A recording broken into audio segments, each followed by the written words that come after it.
নমস্কার, টুকিটাকিতে এলিনার আরও একটি নতুন ভিডিওতে আপনাদের সকলকে স্বাগত জানাচ্ছি। বড়দের প্রণাম ও ছোটদের ভালোবাসা জানিয়ে আজকের ব্লগটি শুরু করছি। সেদিন ছিল জন্মাষ্টমীর দিন, অর্থাৎ কৃষ্ণ ঠাকুরের জন্মদিন। আমরা সবাই পিসির বাড়িতে পৌঁছে গেছি, আর মেজ পিসি সকাল সকাল ঠাকুর ঘরে চলে এসেছে সকালবেলার পুজোটা কমপ্লিট করার জন্য। পিসির বাড়িতে দোল উৎসবের সময় আপনারা এই ঠাকুরটি দেখতে পেয়েছেন। এছাড়াও আগে পরে আমার ভিডিওতে আপনি এই মন্দির আর এই ঠাকুরগুলো সব দেখতে পেয়েছেন। ইনি হলেন আমার মেজ পিসি। সকালবেলায় স্নান শেষ করে ইনি চলে এসেছেন মন্দিরে ঠাকুরকে পুজো করার জন্য। মেজ পিসি সকালবেলায় ঠাকুরকে ভোগ নিবেদন করেন এবং সেই প্রসাদ দিয়েই তার উপবাস ভঙ্গ করা হয়। তাই সকাল সকাল স্নান শেষ করে ইনি আগে গোবিন্দভোগ রেডি করার জন্য চলে এসেছেন। এখন ঠাকুরকে পুজো করে নেবেন, তারপরে রাত্রেবেলার জন্য আরও অনেক কাজ বাকি আছে।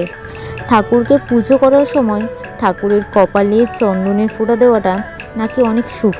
দেবতারা চন্দন, তুলসী, বেলপাতা এগুলোতে অনেক বেশি খুশি হয়। সকালের পুজো শেষ করার পরে মেজ পিসি চলে এসেছে সন্ধেবেলায় কৃষ্ণ ঠাকুরের মালা তৈরি করার জন্য।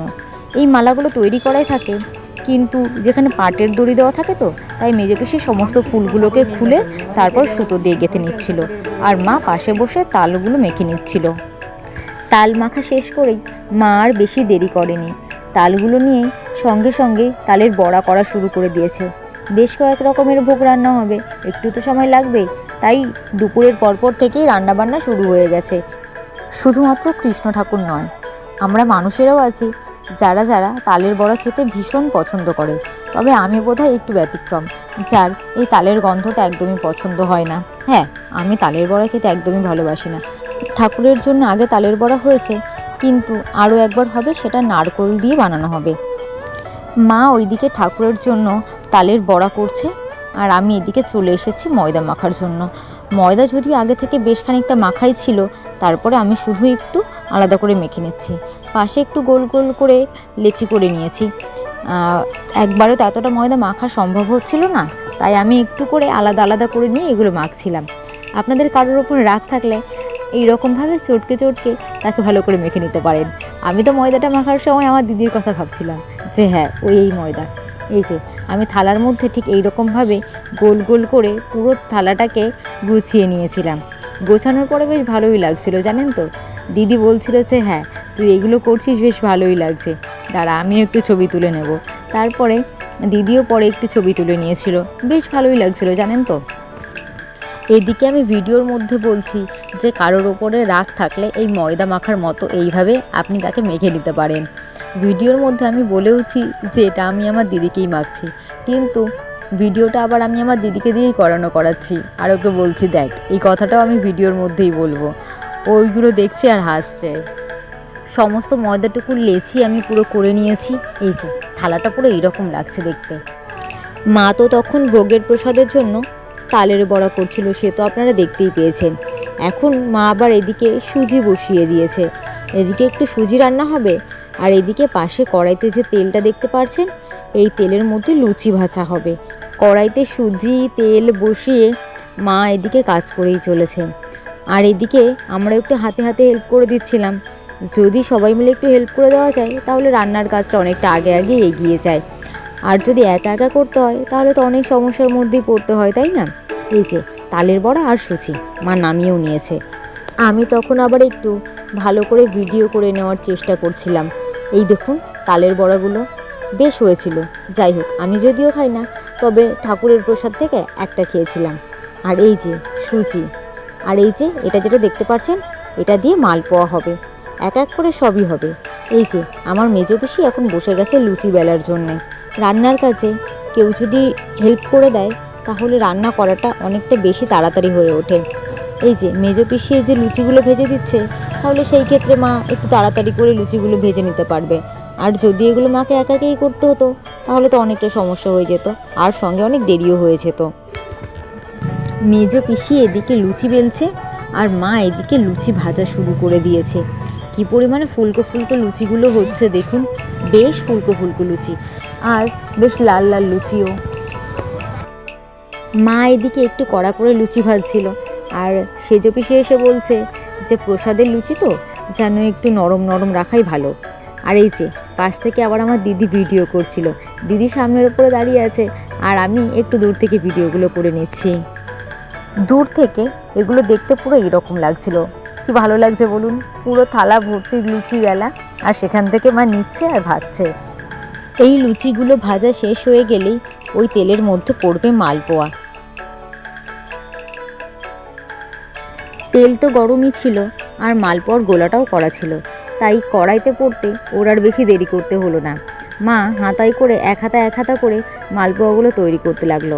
এর মধ্যে কলা, নারকোল, দুধ, চিনি আরও বেশ কিছু জিনিস দিয়ে এটাকে বানানো হয়ে থাকে।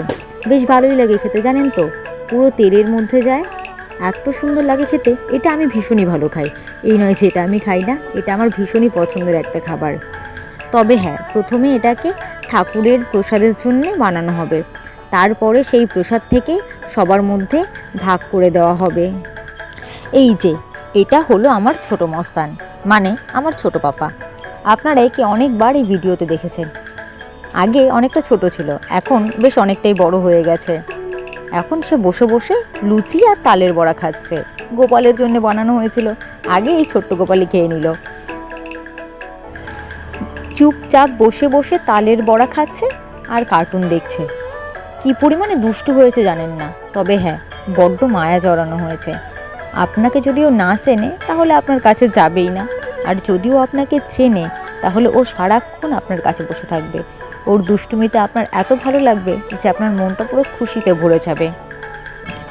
বেশ কয়েকবার চাইলাম জানেন তো, যে বাবা আমায় একটু দেবে খেতে, দিল না, ঘাড় নেড়ে বলল না। কিছুক্ষণ পর আবার নিজেই আমাকে নিজের হাতে খাইয়ে দিতে এসেছে। এই রকমই করে, যখন কোনো কিছু ওর থেকে জোর করে চাওয়া হয় সেটা তো কখনোই দেবে না, আবার যখন ভালোবেসে চাওয়া হয় যে বাবা আমায় একটু দেবে, তখন ঠিক দিয়ে দেবে। এতটা মায়া জড়ানো হয়েছে না, সে আর বলার মতো নয়। এই যে এটা আমার দিদি, নাম ইন্দ্রাণী, আমরা সকলেই ওকে সোনাই দি বা সোনাই বলেই ডাকি। আজ যেহেতু বাড়িতে পুজো, সেই কারণে ও শাড়ি পরেছে। সচরাচর দিদি খুব একটা শাড়ি পরে না, আসলে ও এখনও পর্যন্ত শাড়ি সামলাতে পারে না। বাদবাকি কিছু সব কিছুই খুব সুন্দরভাবে সামলে নেয়, কিন্তু ওই একটাই জিনিস যে ওর একটু সামলাতে অসুবিধা হয়। পুচকুকে দুই পিসি এখানে ধরে নিয়ে এসেছে, এখানে বসেও দেখুন সেই কার্টুনই দেখছে, আর এদিকে মেজো পিসি কৃষ্ণ ঠাকুরকে স্নান করাচ্ছে। এরপরে একে একে দিদি পিসি একে একে কৃষ্ণ ঠাকুরকে স্নান করাবে, আর স্নান শেষে আজকে জন্মাষ্টমীর পুজো বা জন্মাষ্টমীর উৎসবটা আজকে শুরু করবে। এইরকম করে আমাদের কখনো কৃষ্ণ পুজো করা হয়নি, আর কখনো দেখিও নি। আজকে এই কৃষ্ণ পুজোতে আমার দুই পিসি, আমার দিদি, আমার মা প্রত্যেকেই উপোস, এক এক করে সবাই কৃষ্ণ ঠাকুরকে স্নান করাবে। এই যে দিদি এখন জল ঢালছে, আমি একটু ভিডিও করে নিচ্ছি, দিদির ফোনে আমার ফোনে দুজনের ফোনেই। দিদি এখানে এক কৃষ্ণকে স্নান করাচ্ছে, আর পাশেই দিদির আরও এক ছোট কৃষ্ণ বসে রয়েছে। ও অবাক হয়ে দেখছে জানেন যে কি হচ্ছে এখানে। কেউ কাসর বাজাচ্ছে, কেউ শঙ্খ বাজাচ্ছে, কেউ ক্যামেরা করছে, আর ও চারিদিকে দেখছে আর অবাক হচ্ছে যে কি ঘটছে এই বাড়িতে। আর দেখুন থেকে থেকে আবার সেই কার্টুনের দিকেই ওর মনটা চলে যাচ্ছে। বাচ্চা মানুষ না, কি আর করা যাবে, ও তো ওই রকমই, ও কি সব কিছু বোঝে। তবে হ্যাঁ, মাঝে মাঝে জানেন তো ও ঠাকুর ঘরে গিয়ে ধূপকাঠি ঘোরায়। না না, সত্যি সত্যি ধূপকাঠি ধরায় না, বড়দের যখন দেখে ধূপকাঠি ধরাতে ও সেই রকমভাবেই হাতটা ঘোরায়। তারপরে ওই যে বাচ্চারা ঠিক যেভাবে উলু দেয় ও ঠিক সেইভাবে উলু দেবে, ঠাকুরকে প্রণাম করবে। এইগুলো বেশ অটোমেটিক ওর মধ্যে হয়ে যাচ্ছে। অটোমেটিক ঠিক নয়, অ্যাকচুয়ালি সবাইকে দেখে, বড়দের দেখে, সেটা দেখে দেখে শিখে নিচ্ছে। আজকের ফল প্রসাদের মধ্যে রয়েছে আম, লেবু, পেয়ারা, শসা, নাশপাতি, কলা, আপেল, ও ভোগের মধ্যে রয়েছে তালের বড়া, মালপোয়া, লুচি, সুজি, আর যা যা পাকা ভোগ থাকে সেই সমস্ত কিছু। আমি আর দিদি বারবার পিসিকে বিরক্ত করছিলাম যে কোন থালার মধ্যে কোন প্রসাদটা দেবে, এটা নিয়ে বেশ বিরক্ত করেছি।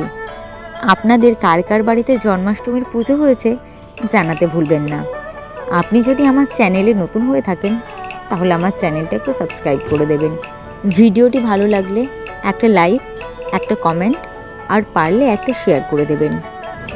এই দিকে পুজো হতে থাকুক। আজ তাহলে আসি। আপনাদের সঙ্গে আবার দেখা হবে নতুন কোনো একটি বিষয় নিয়ে অন্য কোনো একটি ব্লগে। ততক্ষণ ভালো থাকুন, সুস্থ থাকুন, সাবধানে থাকুন। ধন্যবাদ।